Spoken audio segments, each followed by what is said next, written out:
আসসালামু আলাইকুম সুপ্রিয় নবম দশম শ্রেণীর শিক্ষার্থী বন্ধুরা, আশা করি তোমরা সকলে ভালো আছো। ফেরদৌস একাডেমি অফিসিয়াল চ্যানেলের পক্ষ থেকে তোমাকে শুভেচ্ছা ও অভিনন্দন। আজকে আমি তোমাদের সাথে তোমাদের গণিত পাঠ্য বইয়ের চতুর্থ অধ্যায় অনুশীলনী 4.1-এর সূচক সম্পর্কিত সূত্রগুলি ব্যাখ্যা সহ আলোচনা করব। তো তুমি যদি সম্পূর্ণ ক্লাসটা মনোযোগ সহকারে দেখো তাহলে সূচকের সূত্রগুলি তোমার কাছে পানির মতো ক্লিয়ার হয়ে যাবে।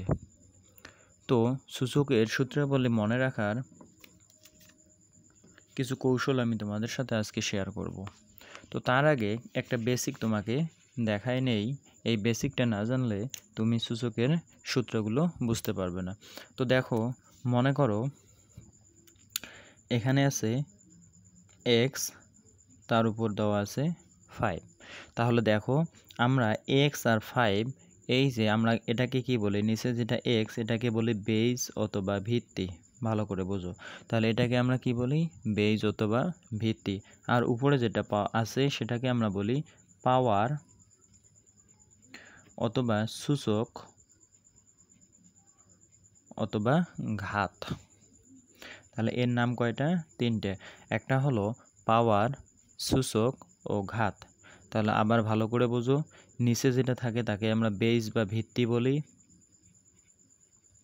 আর উপরে যেটা থাকে সেটাকে বলি পাওয়ার অথবা সূচক অথবা ঘাত। এখন এই সূচক আর পাওয়ারকে একত্রে বলা হয় সূচকীয় রাশি। কি বলা হয়? সূচকীয় রাশি। তাহলে দেখো, এক্স আর 5 অর্থাৎ বেজ আর পাওয়ার একত্রে হলো কি সূচকীয় রাশি, আর উপরে যেটা হলো সেটা হলো পাওয়ার, সূচক অথবা ঘাত, আর নিচে যেটা এটা হলো বেজ বা ভিত্তি। এখন তোমার মনে একটা প্রশ্ন আসতে পারে, আচ্ছা তাহলে সূচকের ব্যবহারটা কেন আসলো, বা সূচক আমরা কেন ব্যবহার করি? সূচক আমরা এই কারণে ব্যবহার করি, আমরা কোনো বড় সংখ্যাকে ছোট করে লেখার জন্য বা সংক্ষেপে লেখার জন্য আমরা সূচকের ব্যবহার করি।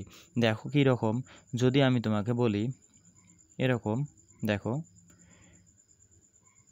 সাপোজ এরপরে আছে 5টা শূন্য বা 10টা শূন্য, 1 2 3 4 5 6 7 8 9 10, 1 2 3 4 5 6 7 8 9 10। দেখো 1-এর পরে যদি 10টা শূন্য থাকে তার মানে কি সংখ্যাটা অনেক বড় হয়ে গেল। আমরা যদি এটাকে এরকম করি 10 গুণন 10 ইনভার্স 10 টু দি পাওয়ার, যদি আমরা কি লিখি 8 লিখি, তাহলে কি হয়ে গেল? তাহলে যেটা হলো সেটা হলো এত বড় সংখ্যাটা আমরা কত সহজে লিখতে পারলাম। অর্থাৎ 10 টু দি পাওয়ার 8, তার মানে আরও 8টা এরকম শূন্য আছে। আচ্ছা তোমরা কি জানো আলোর বেগ কত? আলোর বেগ হলো 3 গুণন 10 টু দি পাওয়ার 8। এখন আলোর বেগকে আমরা এইভাবে সংক্ষেপে লিখি, সূচক আকারে লিখি, কিন্তু মূলত আলোর বেগটা ছিল এরকম, 3-এর পরে কয়টা শূন্য? 3-এর পরে 10টা শূন্য টোটালি ছিল, 5 6 7 8 9 10। দেখো 3-এর পরে 10টা শূন্য, এটা হলো মূলত আসল রূপটা। আমরা কি করছি, একে এই পাওয়ার হিসেবে লিখছি, এ কারণে কি হয়েছে, এটা ছোট হয়ে গেছে এবং মনে রাখা আমাদের জন্য খুব সহজ হয়ে গেছে। এই কারণে আমরা সূচক ব্যবহার করি বা সূচকের প্রয়োজনীয়তা এসেছে। তো দেখো এখন আমরা সূত্রগুলো আলোচনা করব। তো 1 নম্বর সূত্র দেখো কি বলছে, দেখো দুটি সূচকীয় রাশি, এ টু দি পাওয়ার এম একটা সূচকীয় রাশি, এ টু দি পাওয়ার এন একটা সূচকীয় রাশি। ভালো করে বোঝো, দুটি সূচকীয় রাশির বেজ অর্থাৎ নিচের এটাকে আমরা বেজ বলি, অর্থাৎ বেজ যদি একই হয় এবং সূচকীয় রাশি দুটো যদি গুণন অবস্থায় থাকে, তাহলে দুটা বেজ থেকে একটা বেজ নিতে হয় এবং পাওয়ার দুটা কি করতে হয়, যোগ করতে হয়। ভালো করে বোঝো। আবার বলতেছি, দুটি সূচকীয় রাশির বেজ যদি একই হয় তাহলে দুটা বেজ থেকে একটা বেজ নিতে হয় এবং উপরের পাওয়ার দুটা যোগ করতে হয়। দেখো এখানে বেজ 1 এ, এখানে বেজ এ, দুইটা বেজ থেকে আমরা একটা নিছি। এখন যেহেতু গুণন অবস্থায় আছে, ইনটু অবস্থায় আছে, গুণন অবস্থায়, এর জন্য পাওয়ার দুটো আমরা যোগ করে দিছি। এখন এখানে একটা শর্ত আছে, এটা কোন শর্তে হবে? এ বিলংস টু আর, অর্থাৎ দেখো আর এখানে কি আর হলো রিয়েল নাম্বার বা বাস্তব সংখ্যা, তাহলে কি হতে হবে এ বাস্তব সংখ্যা হইতে হবে এবং এন হতে হবে কি বিলংস টু এন, অর্থাৎ হতে হবে ন্যাচারাল সংখ্যা বা স্বাভাবিক সংখ্যা। যদি হয় তাহলে এটা হবে। এখন বিগত সালের এমসিকিউ দিকে তাকালে দেখা যায় ওখানে অনেক ক্ষেত্রে দেওয়া থাকে এরকম A to the power M into A to the power N equal, এটা সম্পূর্ণটা দেওয়া আছে, দিয়ে বলা আছে কোন শর্তে এইটা হয়, কোন শর্তে, তখন তোমাকে শর্ত এইটা মনে রাখতে হবে বা এটা দাগাইতে হবে। তো আশা করি তুমি বুঝতে পারছো। তাহলে এটা উদাহরণের সাহায্যে বুঝাই। দেখো তাহলে দুটো বেজ যদি একই হয়, একটা বেজ মনে করো suppose x to the power 5, আবার এখানে দেওয়া আছে এক্স টু দি পাওয়ার 6, ভালো করে বোঝো। তাহলে দেখো দুইটা বেজ, এটা একটা বেজ এটা একটা বেজ, দুইটা বেজ একই যদি হয় তাহলে দুইটা থেকে একটা নেওয়া লাগে এবং উপরে যে দুইটা পাওয়ার আছে একটা 5 একটা 6, এই পাওয়ার দুইটা কি হয়ে যায় যোগ হয়ে যায়। তাহলে দেখো এক্স টু দি পাওয়ার 11।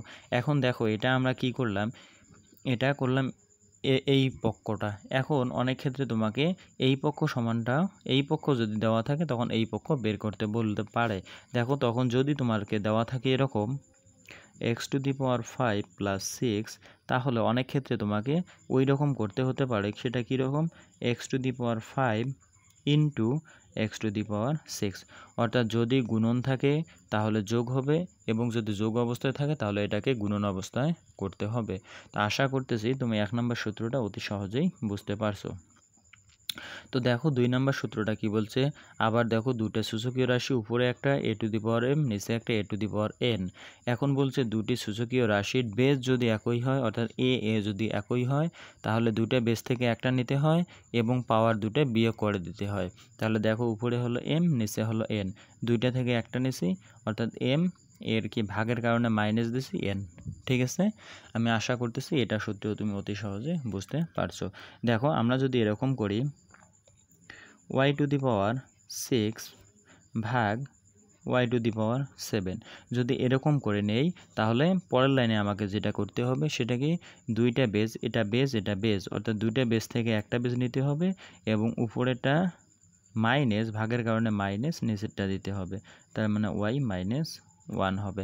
তো আশা করতেছি তুমি এটা অতি সহজেই বুঝতে পারছো। আবার যদি তোমাকে এরকম দেওয়া থাকে দেখো y two the power 6 minus 7, তাহলে এটাকে আবার কি করা যায় এই ভাগ রূপে প্রকাশ করতে হবে। অনেক ক্ষেত্রে সেটা কীরকম y টু দি পাওয়ার 6 ভাগ y টু দি পাওয়ার 7, তার মানে যখন ভাগ আকারে থাকবে তখন তোমাকে মাইনাস করতে হবে, আবার যখন মাইনাস আকারে থাকবে তখন তোমাকে ভাগ করতে হবে। এখন এখানে শর্ত দিছে, কোন শর্তে, সেটা হলো এ বিলংস টু আর, অর্থাৎ এ হবে কি আর এর সদস্য, এ নট ইকুয়াল 0, তাহলে এ কখনো 0 হতে পারবে না এবং এন হবে কি বিলংস টু এন, অর্থাৎ ন্যাচারাল নাম্বার। ঠিক আছে, তাহলে এই সূত্রটা তুমি এই যে শর্তটা দেওয়া আছে এই শর্তটা তুমি একটু মনে রাখিও।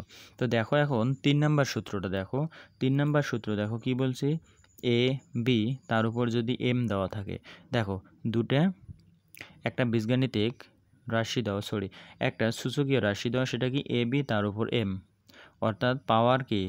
আচ্ছা আমরা যখন অঙ্ক করি তখন দেখো তো এক্স ওয়াই যদি লিখি তার উপর যদি স্কোয়ার দিই তাহলে এটাকে এভাবে লেখি না, x square into y square এভাবে লেখা যায় না, যায় তো। তাহলে এই সূত্রটাই হলো এইটা, সেটা কি দেখো এ বি তার উপর এম, অর্থাৎ দুটার উপর যদি এম থাকে বা দুটার পাওয়ার যদি একটাই হয় তাহলে কি করা যায় এই দুটাকে আলাদা আলাদাভাবে লেখা যায়, যেহেতু গুণন আছে গুণন, এই দুটাকে বি ইন্টু এম, তাহলে দুটাকে কি করা যায় পাওয়ার দুটাকে আলাদা আলাদাভাবে লেখানো যায়। তা আমি আশা করতেছি তুমি অতি সহজেই এটা বুঝতে পারছো।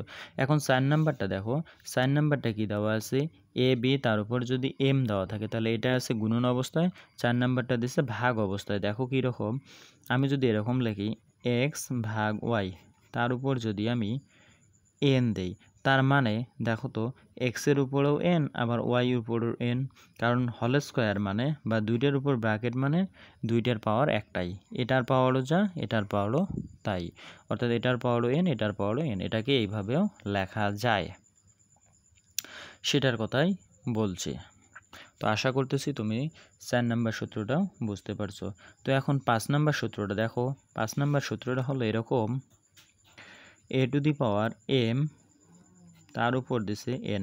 যদি এরকম থাকে অর্থাৎ বেজ একটা আছে, তার উপর পাওয়ার আবার পাওয়ার, দেখো বেজ হলো একটা, পাওয়ার হলো দুইটা, তখন কি হবে, পাওয়ার দুইটা গুণন অবস্থায় হয়ে যাবে, পাওয়ার দুইটা গুণন অবস্থায় হয়ে যাবে, তার মানে a to the power m n। দেখো তোমরা যখন বীজগণিতের যে অঙ্কগুলো করো অনেক ক্ষেত্রে তোমার এরকম করতে হয়। দেখো কীরকম, x two the power 6 plus 1 আপন x টু দি পাওয়ার 6 যদি এরকম অঙ্ক থাকে এবং তোমাকে সমাধান করতে বলে, তাহলে তুমি কিভাবে করো, এটা এভাবে করতে হয়। x টু দি পাওয়ার এখানে 3 নিতে পারো, এখানে স্কোয়ার দিতে পারো, প্লাস এখানে x টু দি পাওয়ার 3 নিতে পারো, এখানে স্কোয়ার দিতে পারো। তাহলে দেখো তো আমরা প্রথমে কি করলাম, পাওয়ার দুটো গুণন করলাম বা ভাঙায় নিলাম, সেটা কি 3 দুগুণ 6, আবার 3 দুগুণ 6। তাহলে তুমি বুঝতেই পারতেছো সেটা কি, সেটা হলো উপরের পাওয়ার দুটো সবসময় কি হবে, গুণন হয়ে যাবে। কি হবে, উপরের পাওয়ার দুটো সবসময় গুণন হবে। তাহলে এখন একটা শর্ত আছে, কোন শর্তে, সেটা হলো a নট ইকুয়াল 0, তার মানে এর মান কখনো 0 হতে পারবে না। এই শর্তগুলো তোমার জন্য ইম্পর্টেন্ট, কারণ শর্ত থেকে অনেক সময় প্রশ্ন করানো হয়। এখন 6 নাম্বারটা দেখো, তুমি 6 নাম্বার সূত্রটা দেখো। 6 নাম্বার সূত্রে কি দেওয়া আছে, রুট ওভার এ তার উপর দেওয়া আছে n। দেখো ভালো করে লক্ষ্য করো, কি দেওয়া আছে, রুট ওভার n তার নিচে a। তাহলে যদি এরকম থাকে তাহলে তুমি আগে বোঝো, এইটা বোঝো, রুট মানে কত, রুট মানে কত জানো, রুট মানে হলো হাফ। এতটুকু মুখস্থ করে নাও, রুট মানে কত, হাফ। এখন যদি এইটা থাকে, দেখো সেটা কি, যদি রুট মানে কত, হাফ, তাহলে যদি a থাকে তার উপর যদি রুট ওভার 1 থাকে, তার মানে হবে 1/8, অর্থাৎ যা থাকবে তা কি হবে, 1 দ্বারা ভাগ হবে। যদি এরকম থাকে a তার উপরে হলো 3, তার মানে এটা হবে এরকম, a বাই রুট ওভার 1/3, তার মানে রুট যেখানে থাকবে 1 দ্বারা উপরেরটা ভাগ দিতে হবে। ঠিক আছে, রুট থাকলে 1 দ্বারা উপরেরটা ভাগ দিতে হবে। যদি আবার এরকম থাকে root over a to the power 8, তাহলে তোমাকে যেটা করতে হবে সেটা a আর এই যে রুট থাকার কারণে 1 দিয়ে 8কে ভাগ দিতে হবে। তাহলে এইটা হলো তোমার 6 নাম্বার সূত্রটা। আশা করতেছি অতি সহজেই তুমি বুঝতে পারতেছো। 7 নাম্বার সূত্রটা এখন লক্ষ্য করো, সেটা কি, a নট ইকুয়াল 0 হলে, তাহলে এর উপর যদি 0 হয় তাহলে 1 হয়। এটা খুব একটা ভেরি ভেরি ইম্পর্টেন্ট তোমাদের জন্য সূত্র, MCQ এর মধ্যে কাজে লাগবে। তো দেখো a নট ইকুয়াল 0, তাহলে a 0 হবে না, a 0 হবে না। যদি এর উপর 0 হয় তাহলে সেটা কি হয়ে যায়, 1 হয়ে যায়। এর উপর 0 হওয়া মানে কি, 1 হওয়া। এটা তোমার জন্য ইম্পর্টেন্ট, তুমি এটা মুখস্থ করে নিতে পারো। তাহলে আমি তোমাকে যদি এখন একটা প্রশ্ন করি, দেখো 5x তার উপর যদি নট দেই, তাহলে তুমি এটা মনে রাখবা, বা 0 দেই, কোনো কিছুর উপর 0 মানে সেটা সম্পূর্ণটা কি হয়ে যাবে, 1 হয়ে যাবে। কোনো কিছুর উপর 0 মানে 1 হয়ে যাবে। এখন যদি তোমাকে আমি এরকম দেই, দেখো 8x নট, তাহলে দেখো এর উত্তরটা কি হবে, বলো তো দেখি, এর উত্তরটা কি হবে। তো এর উত্তরটা হবে 8-এর 8 গুণন এক্সের উপর নট, কোনো কিছুর উপর নট থাকা মানে কি, 1, তাহলে এক্সের উপর নট থাকা মানে 1, তাহলে 8-একে 8। ঠিক আছে, বুঝতে পারছো। তাহলে এটা হলো 7 নাম্বার সূত্রটা। এখান থেকে প্রচুর MCQ আসে, কোনো কিছুর উপর নট থাকা মানে 1, ওরা একটা এরকম মনে করে দিয়ে দিল, সেটা কি, এর উপর নট গুণন y two the power not. তাহলে যদি বলে এইটা সমান কত হবে, আচ্ছা বলো তো দেখি এইটা সমান কত হবে। দেখো আমরা জানি কোনো কিছুর উপর নট থাকা মানে, সম্পূর্ণটার উপর নট থাকা মানে এখানে 1 গুণন এখানে y এর উপর নট থাকা মানে 1, তাহলে 1 আর 1 গুণন করলে কি হয়, 1 হয়। তাহলে আশা করতেছি তুমি 7 নাম্বার সূত্র অতি সহজে বুঝতে পারছো। তাহলে 8 নাম্বার সূত্রটা দেখো। 8 নাম্বার সূত্র হলো a নট ইকুয়াল 0 হলে, অর্থাৎ a যদি 0 না হয়, ভালো করে বোঝো, নট ইকুয়াল 0 মানে a 0 হবে না। a যদি 0 না হয় তাহলে a ইনভার্স 1 ইকুয়াল হবে এইটা। দেখো এই সূত্রটা ভালো করে বোঝো। তোমাকে একটা কথা এখানে মাথায় রাখতে হবে, ইনভার্স মানে 1 দ্বারা ভাগ, এটাকে কি বলে, ইনভার্স বলে। এটাকে ইনভার্স বলে। আর ইনভার্স মানে 1 দ্বারা ভাগ। তাহলে যদি এরকম থাকে, দেখো 8 ইনভার্স 2, তাহলে এই কথাটার অর্থ কি জানো? এই কথাটার অর্থ হলো এই ইনভার্সের কারণে আমরা 1 দ্বারা ভাগ দিব। কাকে ভাগ দিব? যা থাকবে তাই, অর্থাৎ 8-এর উপরে স্কোয়ার করে দিব, 8-এর উপরে 2 দিয়ে দিব। বুঝতে পারছো? যদি না বুঝে থাকো তাহলে আরও একটু মনোযোগ দাও। সেটা হলো কি, দেখো আমি যদি এরকম করে দেই 5x ইনভার্স 2, যদি আমি এরকম করে দেই 5x ইনভার্স 2, তাহলে এটার উত্তর কি হবে জানো? এটার উত্তর আমি জানি, আমি আগেই বললাম ইনভার্স থাকা মানে 1 দ্বারা ভাগ। তাহলে ইনভার্সের কারণে আমরা 1 দ্বারা ভাগ দেব। কাকে 1 দ্বারা ভাগ দেব? 5xকে। দেখো 5x আর এখানে যা আছে স্কোয়ার আছে, স্কোয়ার দিব। তাহলে এইটাই হবে তোমাদের অ্যান্সার।